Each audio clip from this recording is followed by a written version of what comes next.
Continuamos en Quién es Quién a través de Diamante FM 98.7 y Canal 5. Nos acompaña este día el ministro de Educación y Cultura, doctor Pablo da Silveira. En la reunión que tuvo el presidente con varios dirigentes en esta semana que ocupan cargos de gobierno, estuvo manifestando detalles o avances de lo que sería la próxima rendición de cuentas. La prioridad que inclusive el presidente ha manejado públicamente es la educación. En la reforma o mejoramiento educativo, ¿cómo se va a traducir presupuestalmente en la rendición de cuentas esa prioridad que se le quiere dar a la educación? Sí, esto es un compromiso electoral. Le prometimos a la gente las dos cosas, que íbamos a hacer cambios en la educación y que además íbamos a gastar lo que fuera necesario para que la educación funcionara de manera adecuada. Es un objetivo que se demoró un poquito en su cumplimiento porque tuvimos 2 años inesperados, excepcionales, donde hubo que volcar cantidad gigantesca de dinero no solo para combatir a la pandemia, sino para combatir los efectos sociales de la pandemia. Por ejemplo, el seguro de desempleo flexible, que fue un gran instrumento. Ahora, felizmente, estamos en un momento donde podemos retomar aquello. Tenemos un plan, estamos trabajando. Tampoco es verdad como a veces se sugiere que hasta ahora no se hizo nada. Se hizo un montón de cosas en la transformación de la educación. Venimos avanzando a buen ritmo. Venimos construyendo apoyos técnicos, mucho más de lo que parece. Pongo un ejemplo, nomás que no sé por qué pasó inadvertido para el periodismo. Estamos embarcados en este proyecto de reconocerle carácter universitario a la formación docente. Para hacerlo de una manera respetuosa de la autonomía de ANEP, este proceso es voluntario. ¿Qué quiere decir eso? Que ANEP tiene que decidir presentar sus carreras de formación docente a este mecanismo que funciona en el ámbito del MEC. O puede decidir no presentarlos. Bueno, hace cuestión de 15 días el CODICEN discutió este punto y decidió presentar las carreras. CODICEN tiene 5 miembros, 3 electos, lo que llaman a veces consejeros políticos o representantes de los ciudadanos, y 2 por los docentes. La votación salió 4-1. La delegación docente votó dividida. La consejera electa por primaria votó a favor de presentar las carreras de formación docente a este mecanismo de reconocimiento universitario. El representante por secundaria, que es un dirigente de FENAPES, fue el único que votó en contra. Entonces, se están construyendo caminos, se están construyendo apoyos y se está trabajando mucho a nivel técnico. No, pero ¿va a haber más dinero en dónde? Va a haber más dinero. ¿Prioridad presupuestal qué es? Va a haber más dinero en muchos lados. Va a haber más dinero para generalizar los centros Espínola, que son este nuevo modelo de centro educativo que estamos impulsando en la educación media. Empezaron unos poquitos, más que se duplicaron, queremos seguir creciendo. Y son centros caros en su funcionamiento, más caros que un liceo común y corriente. Bueno, va a haber plata para eso. Va a haber plata para promociones docentes, para compensaciones, por ejemplo, para quienes están atendiendo a los estudiantes con mayor índice de vulnerabilidad, para premiar titulación. Va a haber plata para fortalecer y expandir el CEIBAL. Queremos expandir el CEIBAL al bachillerato, que hasta ahora hay solo alguna experiencia piloto muy chiquita, pero queremos ampliar eso. Va a haber plata para infraestructura, va a haber plata para el tema de la formación docente, que va a requerir un esfuerzo. No va a ser en general, no van a haber aumentos en general para los docentes, eso no va a ocurrir. Bueno, va a haber sí recuperación salarial de los docentes. Para todos. Como corresponde según pero no un extra, no llegar al 6% del PBI como se está reclamando de los gremios. A ver, eso del 6% del PBI es un número mágico. Nosotros no creemos en los números mágicos, nunca nos comprometimos a eso, porque además no tiene mucha lógica. Cuando uno, piense, hay sociedades como la uruguaya que somos una sociedad bastante envejecida, es decir, la proporción de uruguayos en edad de ir a la escuela o al liceo es relativamente baja, y que además tiene una gran historia atrás de inversión educativa que se traduce, por ejemplo, en una cantidad de locales que están así disponibles. Comparemos eso con un país, como hay muchos, incluso acá en la región, con una población muy joven. Quiere decir que la proporción de personas que van a la escuela y al liceo sobre el total de población es mucho mayor. con una tasa de natalidad muy alta, que hace que todo el tiempo hay que estar agregando docentes y aulas solo para quedarse en el mismo lugar, y con poca tradición de inversión. ¿Tiene sentido que esos dos países inviertan lo mismo en términos de PBI? Eso es como todos los promedios, no está en ningún lado. Son esos números que se tiran porque le vienen cómodos a alguna gente. La pregunta no es qué porcentaje del PBI.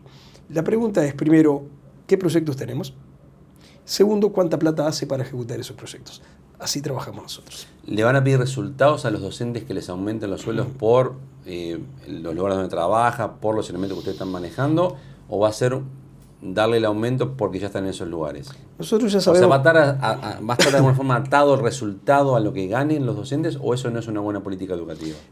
Esa es una política que suena bien dicha así, ahora aplicarla en concreto revela muchas complejidades. Lo que uno tiene que tener claro es cuáles son los objetivos de política educativa que tenemos. Y esos objetivos nosotros los tenemos muy claros. Primero, mejorar muchísimo las tasas de egreso. El país está en una situación impresentable a escala internacional. Menos de la mitad. El 40% de los chicos de 20 años, solo el 40, 41 por ahí, terminó bachillerato. Para poner un ejemplo no muy lejano, en Chile es más del 80%. O sea, tenemos una cifra de egreso... Al 80 ni sueña llegar en Uruguay en este periodo. Es muy difícil llegar en este periodo. ¿A qué sueña? ¿Con qué números usted se va conforme? Tenemos que mejorarnos, hay algunos números que están por ahí. No, pero usted personalmente, Pablo da Silveira, imagínense que estamos en marzo de 2025. Si nos acercamos a la mitad, como una primera etapa, yo estaría razonablemente conforme. Usted el 2 de marzo del 25 feliz. Está contento. Si uno mira lo que pasó en los 15 años anteriores, conseguir acercarnos a la mitad sería un logro absolutamente espectacular. En términos de... O sea, entran 10 estudiantes a bachillerato, al liceo, 5 terminan. Como objetivo de mediano plazo, no está bien. No, pero para este periodo. No está bien. Si nos acercamos a eso, estaríamos bien. Pero ese es un objetivo. El otro objetivo es tratar de salir de la situación de inequidad enorme que tenemos en materia educativa. Nosotros, si uno compara qué posibilidades tiene de terminar bachillerato un alumno del primer quintil, o sea, el 20% más pobre de la población, con qué posibilidades tiene de terminar bachillerato un chiquilín que está en el quintil 5, es decir, en el 20% más rico de la población, parece que vivieran en países diferentes. O sea, hay ciudadanos de dos tipos entonces. A ver, lo que nos está pasando es que estamos siendo infieles a nuestra propia historia. ¿Hay estudiantes clase A y clase B entonces? Hay resultados clase A y clase B, los estudiantes todos son iguales. Pero por esto que le está pasando. Por eso hay resultados. Pero el estudiante del primer quintil tiene las mismas potencialidades que el estudiante del mayor quintil. Y además nuestra historia es una historia en donde la educación justamente cumplió esa función, de igualar oportunidades. O sea, entonces hay educación, no porque la educación se muestre así, pero por resultados para ricos y para pobres. Hay una educación que está incumpliendo largamente sus cometidos, así donde es más importante, que es en los sectores menos educados, en los sectores con menor nivel cultural, que además son los más pobres. Hay una manera muy fácil de verlo esto, hay una ficción que es bueno tener en la cabeza. Imaginemos que no hay educación pública. Imaginemos que cada uno educa a sus hijos, tampoco obligación. En la casa. Cada uno educa a sus hijos, si quiere, en función de los medios de los que dispone. Que usted está en desacuerdo. Claro. ¿Qué pasaría si nuestra sociedad funcionara así?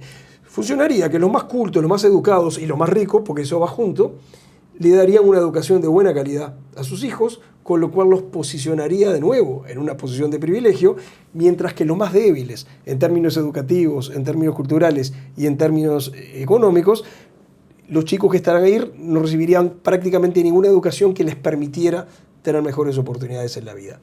Esa es la regla, esa foto imaginaria, es la regla con la que tenemos que medir el funcionamiento de nuestro sistema educativo. cuanto más se aleje nuestro sistema educativo de esa foto imaginaria, mejor andamos. Pero hoy se parece demasiado. Hoy los resultados están dando que quien tiene dinero, posibilidades económicas, tiene una mejor posibilidad de tener educación y quien no lo tiene una peor posibilidad. Tanto es así. Es así. Sí, y tanto es así que todas las pruebas muestran que la diferencia importante no es público o privado. Es tiene o no tiene. Porque hay colegios privados muy modestos y hay instituciones públicas que funcionan en barrios favorecidos y que atienden a población favorecida. Y se parece mucho más dos instituciones, una pública y una privada, que atienden al mismo tipo de población, que lo que se puede parecer la privada con la privada o la pública con la pública. Entonces, hay resultados para ricos y hay resultados para pobres. Son resultados distintos. Es una manera de verlo. A mí me gusta ser más preciso en la responsabilización. Nuestra educación está fracasando en darle a los uruguayos más débiles lo que siempre pensamos que la educación tiene que darle. ¿Llega usted a hacer algo para que eso tenga por lo menos un inicio de solución en este periodo? Sí, claro, estamos trabajando mucho. ¿Le da el tiempo? Estamos para mejoras incrementales, que es a lo que uno razonablemente puede aspirar, pero no solo son las mejoras incrementales. Además es poner en marcha una dinámica. Nosotros heredamos una dinámica que va en la dirección contraria de lo deseable. ¿Usted dice que el Frente Amplio quería que esto siguiera, esta inequidad entre ricos y pobres? Yo creo que nadie en Uruguay quiere eso. Y si le damos... Lo que sí creo es que los resultados de las políticas educativas aplicadas durante 15 años por el Frente Amplio generaron esos resultados. No digo que lo quisieran, a veces a uno no le salen las cosas bien, porque partió ideas equivocadas, porque ejecutó mal, por las razones que sea. Pero los gobiernos de Frente Amplio fueron un gobierno donde se puso mucha plata en la educación que generaron estos resultados. En esta educación distinta para ricos y para pobres en resultados, ¿cómo influyen los días de paro? ¿Y qué habría que hacer con esos días de paro? ¿Incorporarlos, agregarlos después en el final del año como para que no se pierda la cantidad de horas de clase que estaban precisando estos estudiantes o no? Los días de paro castigan a los más débiles. Nuevamente a los pobres. Por supuesto. A mí cuando muchas veces me preguntan ante un paro de la educación, ¿este paro es contra el gobierno? No, este paro es contra los alumnos y las familias más pobres. Son los que más pagan las consecuencias. Primero porque pierden aprendizajes. Segundo porque eso tiene un efecto muy desestabilizador sobre el funcionamiento de las familias. Imaginemos una madre sola que tiene que trabajar 10 horas por día en el supermercado para poder mantener a sus 2 hijos, chicos. ¿Qué hace si no puede mandarlos a la escuela? Tiene un efecto enormemente negativo sobre el funcionamiento, especialmente de los ricos no tienen problemas, tienen servicio doméstico, se las arreglan. Es a los pobres. Es un paro contra los pobres cada vez que hay un paro. Los paros generan costos sociales que castigan especialmente a los pobres. ¿Cómo se soluciona?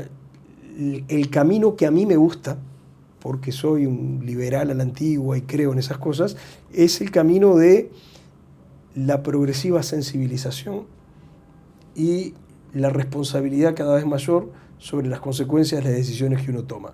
Que exista sindicatos está perfecto, que exista el derecho de huelga está perfecto, que los sindicatos en cierto momento tomen medidas de ese tipo está muy bien, pero está mejor si lo hacen reconociendo los efectos que eso tiene sobre la gente. Pero los días perdidos de clase quedan perdidos y listo. Me gustaría decir una cosa. En ese sentido, me pareció muy alentador que en el último paro hubiera guardia gremial, gremial decidida por el sindicato de primaria.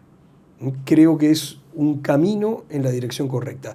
Creo que otro paso en la dirección correcta sería que voluntariamente los trabajadores de la enseñanza estuvieran dispuestos a compensar horas de clase que se pierdan como consecuencia. Eso sabe que no pasa. Yo creo que es lo deseable. Uno tiene que empezar por saber qué desea. Quienes gobiernan son ustedes. O sea, y hay días de clase que no se dieron. Bueno, ¿qué pasa con eso? Queda perdido y listo. Nosotros estamos en una política de mejorar la cantidad de clase y si usted mira lo que está pasando, lo venimos haciendo. Pero estos días de paro, ¿están pensando en compensarlos a fin de año, por ejemplo? Ya está fijado el calendario. La financiación, sí. Yo creo que estas cosas hay que hacerlas mucho más por la vía del diálogo, porque, a ver, hay que ser en esto un poco realista. El gobierno podría eventualmente obligar a los docentes a ir a sus centros de trabajo. Eso no significa obligarlos a que efectivamente enseñen. Si hay mal ambiente, o sea, cumplirían con marcar la tarjeta, pero no fue clase. Hay mil maneras de que eso puede pasar. Yo creo que acá lo importante es, entre todos, con responsabilidad, con sensibilidad social, con empatía, construir acuerdos que permitan ejercer los derechos gremiales legítimos sin castigar a los alumnos y sus familias. Y lo que quiero ser muy claro es, en el esquema que tenemos hoy, las medidas gremiales de los docentes y otros funcionarios de enseñanza castigan a los más pobres. Insisto, en este panorama que no me gusta, acaba de aparecer una luz de esperanza, una señal alentadora, que es la decisión responsable que tomó el sindicato de primaria. Ministro de Educación y Cultura, doctor Pablo Basilera, gracias por ser parte de Quién es Quién. Un gusto y a las órdenes como siempre. Gracias a ustedes por acompañarnos en un programa más. Les recordamos, como siempre, el horario principal de emisión de Quién es Quién, jueves 22:30 horas en Canal 5. Dios mediante entonces, nos encontramos en un próximo Quién es Quién. Gustavo Banescayan, que le habla de salud, le recuerda que esto ya es historia.